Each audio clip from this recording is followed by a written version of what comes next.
औज़ुबिल्लाहि बिस्मिल्लाहिर्रहमानिर्रहीम। अस्सलाम वालेकुम वरहमतुल्लाहि वबरकातुहू। मैं मोहम्मद यासिर शर्जील उस्मानी अपने यूट्यूब चैनल के साथ आपकी खिदमत में हाजिर।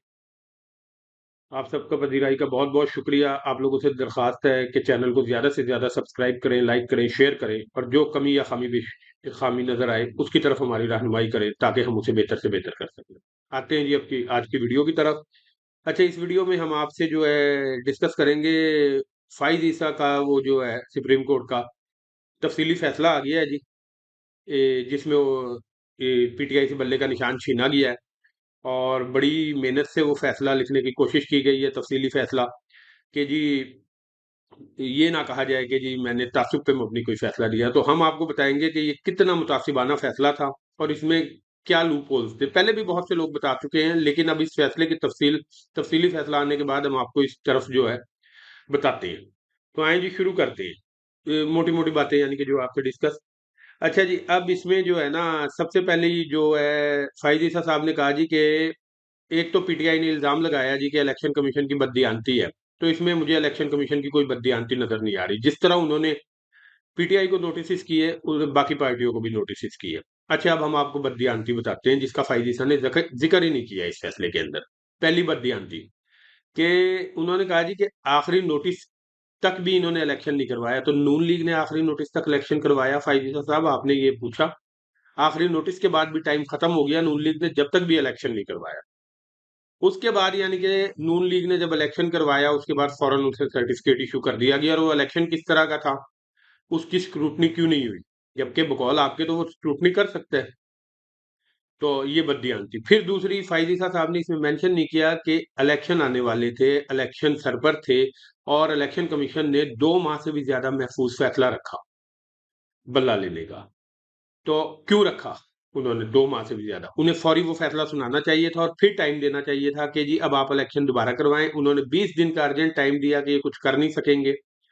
तो जो है क्या नाम है, उस बारे में नहीं जिक्र किया कि 2 माह क्यों फैसला महफूज रखा गया। इससे बड़ी बददियानती और क्या हो सकती है। फिर उसके बाद जी क्या नाम है, आप फाइजीसा साहब कहते हैं जी कि पीटीआई एक के बाद एक कोर्ट में जाती रही और इलेक्शन करवाने की तरफ नहीं गई। जबकि पीटीआई ने जिस वक्त इलेक्शन करवाए तो कहा पिशावर का गया, लेकिन जो है उसके बाद पिशावर में नहीं। फिर उन्होंने कहा जी पिशावर के भी एक किसी और इलाके में गांव में इलेक्शन करवाए गए हैं और उसकी भी कोई डिटेल नहीं दी गई। इसमें मैं आपको बताऊं कि डिटेल दी गई, उस चीज की सारी चीजें मौजूद हैं, वीडियो जो इलेक्शन हुआ था। लेकिन उसमें मैं आपको कि क्यों गाँव में हो, फायजीसा साहब ने इसमें ये क्यों नहीं जिक्र किया कि जिस तरह पीटीआई के बंदे उठाए जा रहे थे वो ओपन किसी प्लेस पे कर ही नहीं सकते थे जलसा, क्योंकि पुलिस पहले से तैयार बैठी थी। इंतजामिया जो कुछ कर रही थी सबको नजर आ रहा था, उसकी वीडियोस चल रही थी। उस पे उन्होंने बड़ा बहाना कर दिया, मैं सोशल मीडिया नहीं देखता। उनके साथी जज तो देखते। एक जज साहिबा ने रिमार्क्स भी दिए कि ये सिर्फ पीटीआई के साथ हो रहा है, लेकिन उन्हें भी शायद चुप करवा दिया गया बाद में, मुसरत हिलाली साहिबा। अच्छा जी, तो कहने का मकसद है कि उन्होंने इसलिए वो बिल्कुल दुरुस्त अदा कि वहां पे छापा मार के लोगों को उठा लिया जाएगा और वोटर्स को वोट डालने की आप रैली नहीं निकालने दे रहे, कन्वेंशन नहीं करने दे रहे। तो पीटीआई किस तरह यानी कि ओपन इलेक्शन करवा सकती थी? ये बददियानती हैं। ये सुनते जाएं आप जो जो चीजें, और ये नहीं लिखी। फिर जी जावेद आजमी साहब ने कहा कि 8.5 लाख वोटर रजिस्टर है पीटीआई का, तो उनसे हक राय दही छीन लिया गया। उन सब में से कोई भी खड़ा हो सकता था और कोई भी यानी कि अपने बंदों को नॉमिनेट, तो आपने उनसे हक राय दही छीन लिया, ये ज्यादती है। तो आपने नून लीग का देखा कि किस तरीके से हुआ है इलेक्शन, और क्या वहां पे उनके जो जितने भी हैं लाखों वोटर जो हैं उनके उनके तो बकौल करोड़ों हैं। तो उनमें से कितने वोटर्स ने वोट कास्ट किया है या सारे बिला मुकाबला हुए? तो ये भी आपको नजर आ जाएगा। ये तासुब मैं आपको बता रहा हूँ, आपने बार बार देखना है। अच्छा जी, फिर पीटीआई ने कहा जी कि इसकी मेंबरशिप नहीं है अकबर एस बाबर और इन 14 अरकान की। और जो है क्या नाम है, अकबर एस बाबर ने कहा जी कि हमारी मेंबरशिप है, मैं बानी रुकन हूं। अब देखें जी, एक बानी रुकन है और उसके बाद वो पार्टी छोड़ के चला गया, वो पार्टी के उसमें नहीं है, ना 13 में है ना 18 में है। तो आप जबरदस्ती उसे बानी रुकन उसका बनाए रखेंगे कि वो ताहियात पार्टी के अंदर है। और बहुत से लोगों ने पार्टियां बनाई। नवाज शरीफ तहरीक इस्तकलाल में थे, उसके बाद उन्होंने आईजीआई ज्वाइन कर ली, उसके बाद उन्होंने ये मुस्लिम लीग नून ज्वाइन कर ली। तो क्या उनकी अब तक तहरीक इस्तकलाल की रुकनीत बाकी है?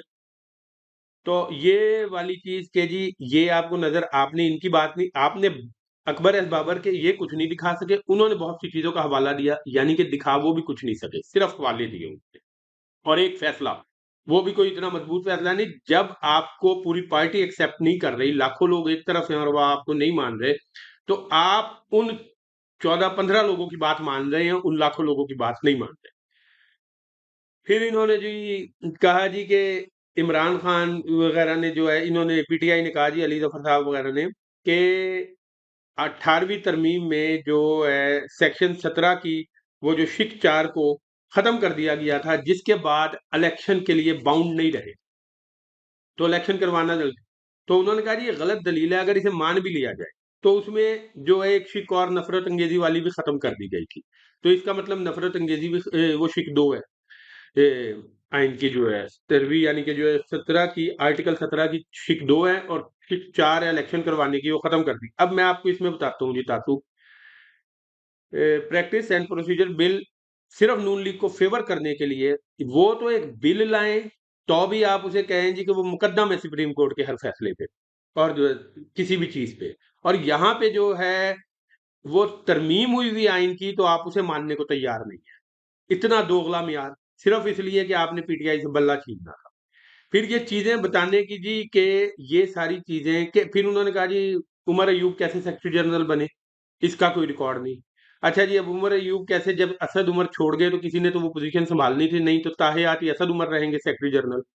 अच्छा, फिर दूसरी चीज है कि फाइज ईसा ने इस फैसले में बार बार बता दिया कि आप एक लूपहोल दूर करते मैं दूसरे से पकड़ता, आपको दूसरा दूर करते मैं तीसरे से पकड़ता, यानी कि मैंने किसी भी सूरत आपको जो है बल्ले का निशान नहीं देना था।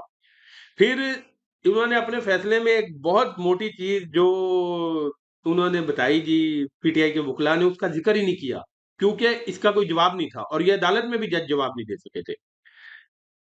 ये जी हुमायूं अख्तर साहब ने काफ लीग के ऊपर इसी तरह का एक केस किया था कि जी इनके इलेक्शन सही नहीं हुए। उस वक्त वो नून लीग में थे, 2010 के बाद की, 2010-11 ऐसी कुछ की बात है। तो वो केस किया, तो इलेक्शन कमीशन ने उसके जवाब में फैसला दिया था जी, मुझे अब 8 था या 10, यानी कि ये उस वक्त की बात है, मुशर्रफ के दौर के बाद की बिल्कुल शायद, या एंड की जो है उस वक्त की बात है ये बिल्कुल। तो उन्होंने फैसला दिया इलेक्शन कमीशन ने कि हमारा दायरा इख्तियार ही नहीं है कि हम किसी के इलेक्शन को किसी को रूट नहीं कर सके।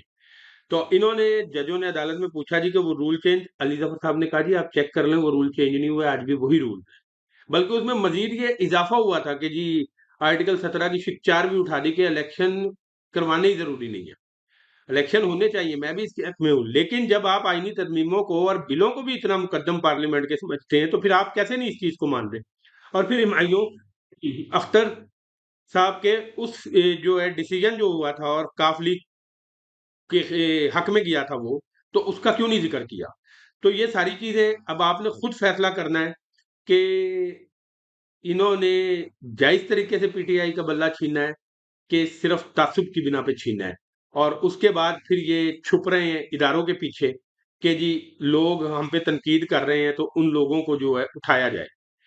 तो ये दोगला मियार साबित हो गया है और नजर आ रहा है, और अवाम फैसला करेगी। अगर पीटीआई इंशाल्लाह इलेक्शन में जाएगी तो अवाम इनको इसका जवाब देगी।